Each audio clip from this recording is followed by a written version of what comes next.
আসসালামু আলাইকুম হিন্দু ভাইদেরকে নমস্কার। একটা ভিডিওর মাঝে আপনারা নিচে দেখতে পাইবা কলকাতার মাঝে একটা সনাতনী ভাইয়ে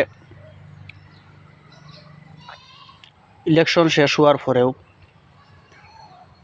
রেজাল্ট যে সময় ঘোষণা করা হয়েছে এটা তো রেজাল্ট রেজাল্ট হওয়া যায় না।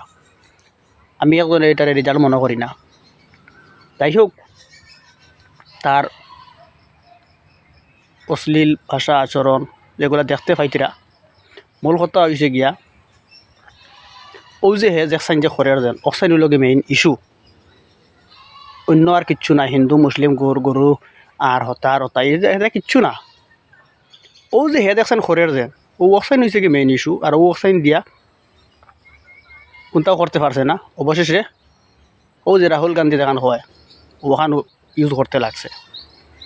তো প্রথমে আপনারা ভিডিওটা দেখেন। আমাদের এখন সব দোকান ভাগাভাগি চলছে। এই শালাকে মার, এই শালাকে মার, এই শালাকে মার, এই শালাই, এই শালাই পোকা চোদা, এই কোরের বাচ্চা, এই সেন্টার ফ্যান কি মারে না, কোরের বাচ্চাকে হটাও শালাকে।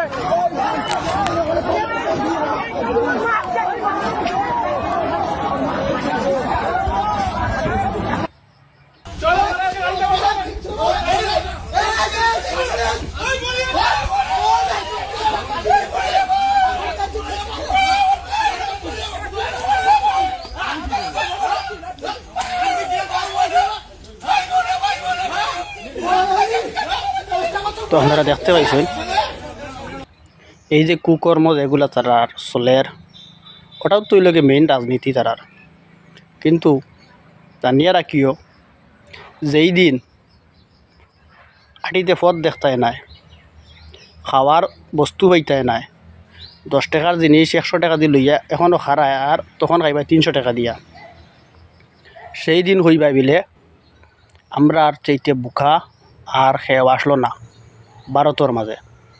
তো এখনও আমি হইয়ার আমরা লাগাইন বুকা ভারতের মাঝে আর খেয়েও নাই। আমরা পাগল হয়ে গেছি। আমরা অরিজিনাল মাথার ধরা মানুষ। আমরার ভিতরে জ্ঞান বুদ্ধি কোনটা নাই। জ্ঞান বুদ্ধি থাকতো যদি, তো এই ধরনের কাজ করার পরে একটাও সুর তুললায় না, যেটা দিদিয়ে কইছে। এটা আমাদের আসামের মাঝে হয়েছে। তো করার কোনটা নাই। সবচেয়ে বড় কথা হয়েছে গিয়া একতা বোধ করো।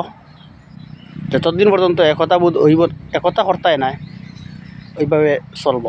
কেন জানা রাখিও।